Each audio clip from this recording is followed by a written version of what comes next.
अस्सलामुअलैकुम, welcome back to my channel. Last video में हमने डिस्कस किया था कि खला में स्टार्स की फॉर्मेशन किस तरह होती है और फिज़िक्स के कौन कौन से लॉज जो हैं वो स्टार्स की फॉर्मेशन के लिए ज़िम्मेदार होते हैं। उस वीडियो में हमने gas pressure, gravity, Jeans instability, virial theorem, law of conservation of angular momentum और फ्री फॉल टाइम जैसे कॉन्सेप्ट के बारे में जाना था। आज हम अपनी डिस्कशन को आगे बढ़ाएंगे और हम ये डिस्कस करेंगे जब एक स्टार बन जाता है तो फिर उसके अंदर कौन कौन से प्रोसेस जो हैं वो रूनुमा होते हैं जो कि उसकी रोशनी और हरारत के लिए रिस्पॉन्सिबल होते हैं। या इस क्वेश्चन को हम यूं भी कह सकते हैं कि जब आप सर्दियों में या गर्मियों में धूप में बैठते हैं तो आपको सूरज की जो तपिश महसूस होती है उस तपिश का जरिया, उसका सोर्स क्या है। चूंकि ये टॉपिक काफ़ी लेंथी है तो मैं इसको 3 पार्ट्स में डिवाइड करूंगा और आज हम पहले पार्ट को डिस्कस करेंगे। हम अपनी डिस्कशन का आगाज जो है स्टेलर स्ट्रक्चर इक्वेशन से करेंगे। ये वो 4 इक्वेशंस हैं जो किसी भी स्टार, किसी भी सितारे की अंदरूनी साख्त को बयान करती हैं, उसकी वजाहत करती हैं। पहली इक्वेशन जो है वो है D P by D R is equal to minus G M rho by R square. इस इक्वेशन को हम हाइड्रोस्टैटिक इक्विलिब्रियम की इक्वेशन भी कहते हैं। जो दूसरी इक्वेशन है D L by D R equals 4 pi R square rho into epsilon. ये जो एप्साइलॉन है, ये जो ई का सिंबल है, इसको हम फिजिक्स में एमिसिव पावर कहते हैं। एमिसिव पावर किसी भी मटेरियल की जो है उसका मतलब ये है कि वो ऑब्जेक्ट कितनी महारत से या कितना इफेक्टिवली रेडिएशन को या शुआओं को एमिट कर सकता है। और इसकी जो वैल्यू है वो 0 और 1 के दरमियान वेरी करती है। यानी इसकी जो मिनिमम वैल्यू है वो 0 होती है और मैक्सिमम वैल्यू 1 होती है। अगर किसी ऑब्जेक्ट की एमिसिव पावर जो है वो 0 हो तो डैट मीन्स वो एक परफेक्ट रिफ्लेक्टर है। जबकि अगर उसकी एमिसिव पावर की वैल्यू 1 हो यानी कि मैक्सिमम हो तो हम कहेंगे कि वो एक परफेक्ट एमिटर है। फॉर एग्जांपल, हमारे सूरज की जो एमिसिव पावर है वो 0.99 है और इसका मतलब ये है कि हमारा जो सूरज है वो अपनी हरारत का 99% जो है वो शुआओं की फॉर्म में यानी कि रेडिएशन की फॉर्म में खारिज करता है। इस इक्वेशन को हम एनर्जी इक्वेशन कहते हैं। जो थर्ड इक्वेशन है हमारे पास वो है D M by D R is equal to 4 pi R square rho. इस इक्वेशन को हम मास कंजर्वेशन इक्वेशन भी कहते हैं।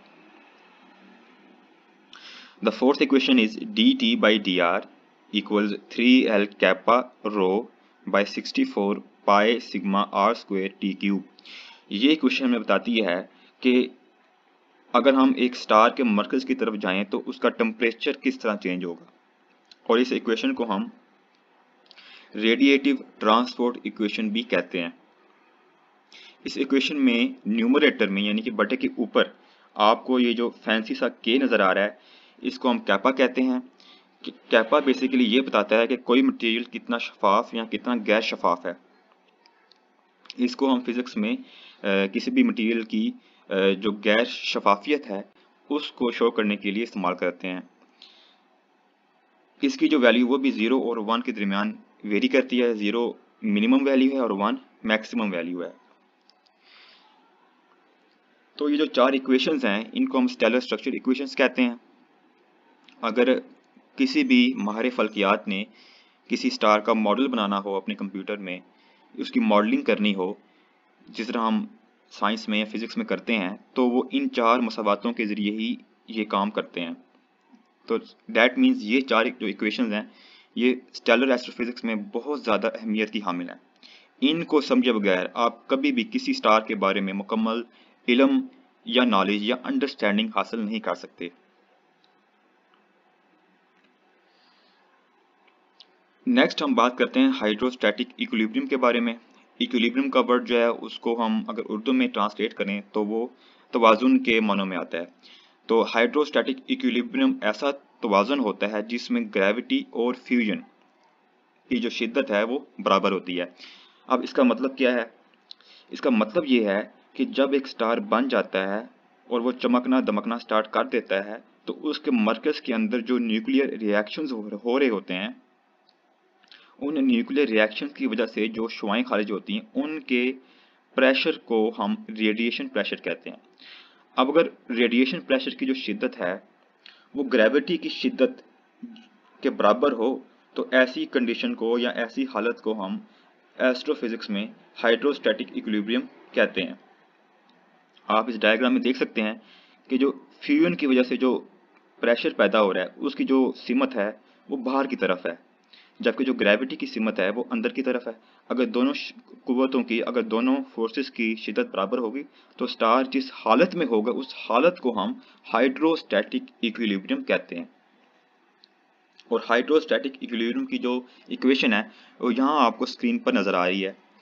इसमें जो उल्टा ट्रायंगल है और उसके ऊपर ये जो स्क्वायर है, इस सिंबल को हम फिजिक्स में लैप्लासियन ऑपरेटर कहते हैं। और इस इक्वेशन को एज ए होल, मजमूई तौर पर इस पूरी इक्वेशन को, इस पूरी मसावात को हम फिजिक्स में पॉइजॉन्स इक्वेशन फॉर ग्रेविटी भी कहते हैं।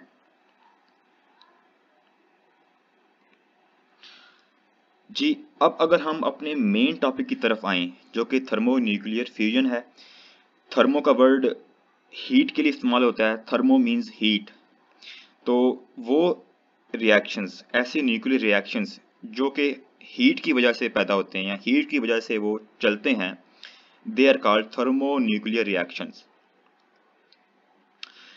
जो सेकंड वर्ड है इस स्लाइड की टाइटल में, that is the PP chain. The PP chain stands for the proton proton chain.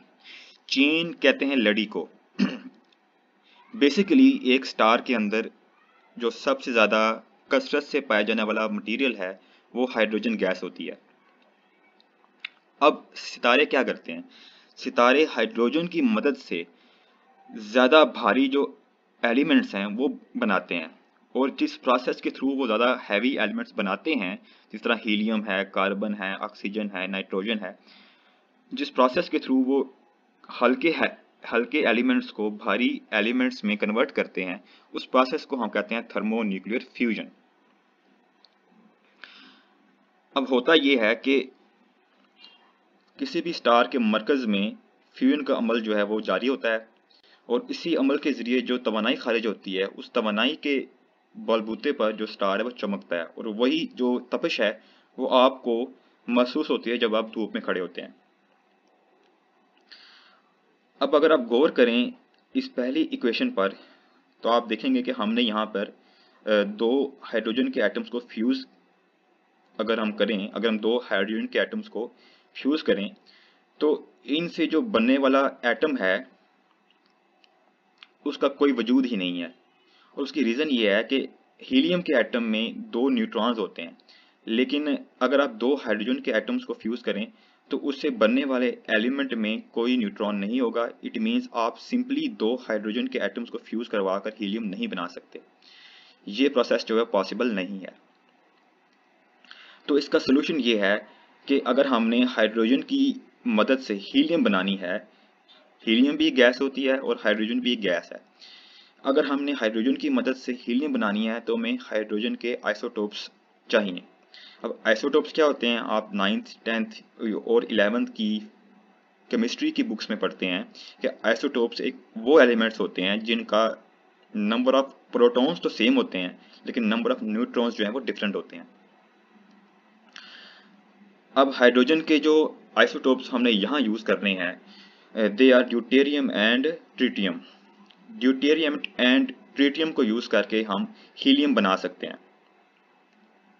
अगर आप सेकंड इक्वेशन की तरफ गौर करें तो यहाँ हमने दो ड्यूटेरियम न्यूक्लियाई को फ्यूज़ करवाया है और उससे हमने हीलियम बना लिया है।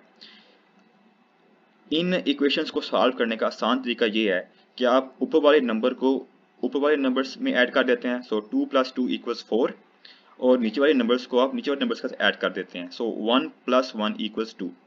ये इसका सिंपल सा मेथड है।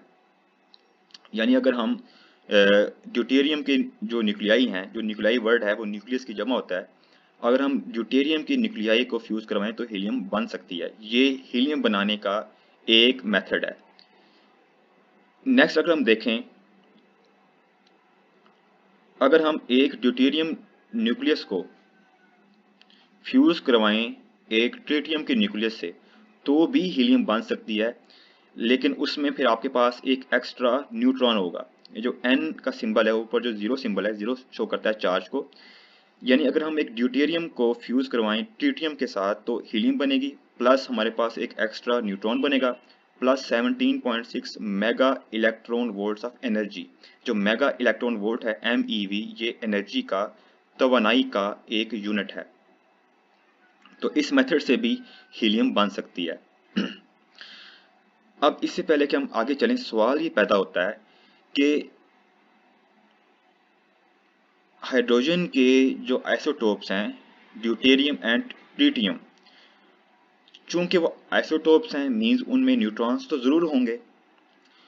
तो चूंकि मैंने कहा था कि स्टार के अंदर मेनली हाइड्रोजन ही होती है, और हाइड्रोजन अगर आयोनाइज्ड फॉर्म में हो तो उसमें इलेक्ट्रॉन्स नहीं होते, ओनली प्रोटॉन्स ही होते हैं। तो सवाल ही पैदा होता है कि हाइड्रोजन के आइसोटोप्स बनाने के लिए न्यूट्रॉन्स कहाँ से आएंगे।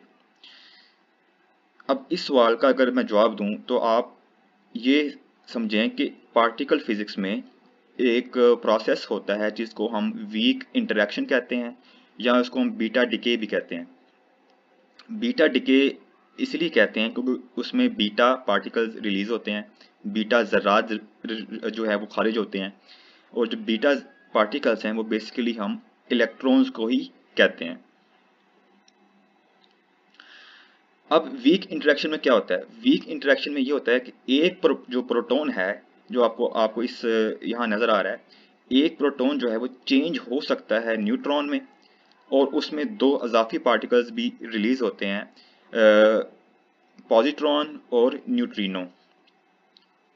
जो ई के ऊपर प्लस साइन है ये शो कर रहा है पॉजिट्रॉन को। पॉजिट्रॉन बेसिकली इलेक्ट्रॉन का एंटी पार्टिकल होता है, प्लस न्यूट्रिनो। न्यूट्रिनोस जो हैं बेसिकली किसी भी बीटा डिके या वीक इंटरेक्शन या किसी भी न्यूक्लियर रिएक्शंस में ये जो पार्टिकल्स हैं ये जरूर खारिज होते हैं। यानी हाइड्रोजन के जो आइसोटोप्स हैं वो बनाने के लिए जो न्यूट्रॉन हैं वो इस प्रोसेस से हमें मिल सकते हैं। A proton can decay into a neutron plus A positron plus A neutrino.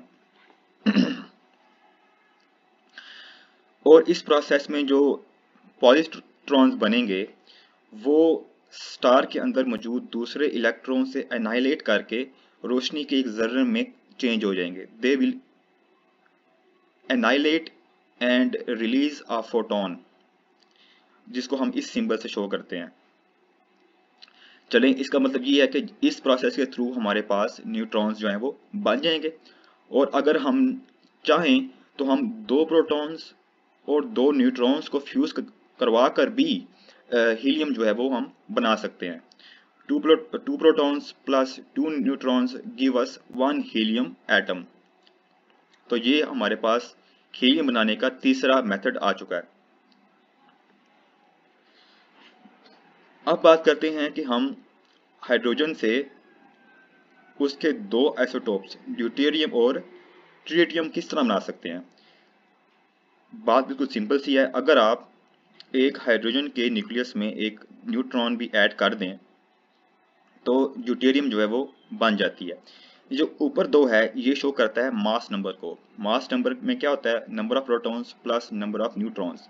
और जो नीचे 1 है ये शो करता है नंबर ऑफ प्रोटॉन्स को। यानी कि इस एटम में एक प्रोटॉन है और एक न्यूट्रॉन है, यानी कि ये हमारे पास ड्यूटेरियम बन चुकी है। तो इसी तरह अगर आप उसी ड्यूटेरियम को एक हाइड्रोजन के एटम के साथ फ्यूज करवा दें तो हीलियम 3 बनेगी। हीलियम 3 जो है वो हीलियम का एक आइसोटोप है, plus 5.5 mega electron volts of energy. और उसी हीलियम 3 को अगर आप एक और हीलियम 3 के एटम से फ्यूज करवाएं तो भी हीलियम बन जाएगी, plus 2 protons plus 12.9 mega electron volts of energy. तो आप देख सकते हैं यहाँ पे हमने 1, 2, 3 या और 4 डिफरेंट मेथड सीखे हैं हीलियम बनाने के। यानी आप ये समझें कि सूरज के अंदर, सूरज के मरकज में इस वक्त ये तमाम रिएक्शंस जो हैं वो हो रहे हैं, और इन तमाम रिएक्शन से पैदा होने वाली जो एनर्जी है वो रोशनी और हीट की फॉर्म में 15 करोड़ मील का फासला तय करके आप तक पहुंच रही है। तो ये तमाम रिएक्शंस ही ज़मीन पर ज़िंदगी के लिए ज़रूरी हैं, और इन तमाम रिएक्शंस से जो निकलने वाली हीट और लाइट है उससे ज़मीन पर तमाम के तमाम जो प्रोसेस हैं वो चल रहे हैं। यहाँ पे जो आपको डायग्राम नज़र आ रही है ये फाइनमैन डायग्राम कहलाती है। बेसिकली इसका ताल्लुक पार्टिकल फिजिक्स से है। ये जो डायग्राम है इसमें आप देख सकते हैं कि एक प्रोटॉन जो है वो एक न्यूट्रॉन में चेंज हो गया, और उससे जो निकलने वाले पार्टिकल्स हैं वो पहले एक W+ बोसॉन होगा, ये भी एक पार्टिकल है, और वो जो W+ बोसॉन होगा वो मज़ीद 2 पार्टिकल्स में डिके हो जाता है। तो हमारे पर्पसेस के लिए ये डायग्राम इतनी इम्पोर्टेंट नहीं है। इस स्लाइड में आपने ये सीखा कि एक स्टार के मरकज़ में जो हाइड्रोजन होती है वो हीलियम में चेंज होती है, और इस स्लाइड में आपने हाइड्रोजन को हीलियम में कन्वर्ट करने के 4 डिफरेंट मेथड्स जो हैं वो सीखे हैं। आज की डिस्कशन को हम यहाँ तक ही महदूद रखते हैं।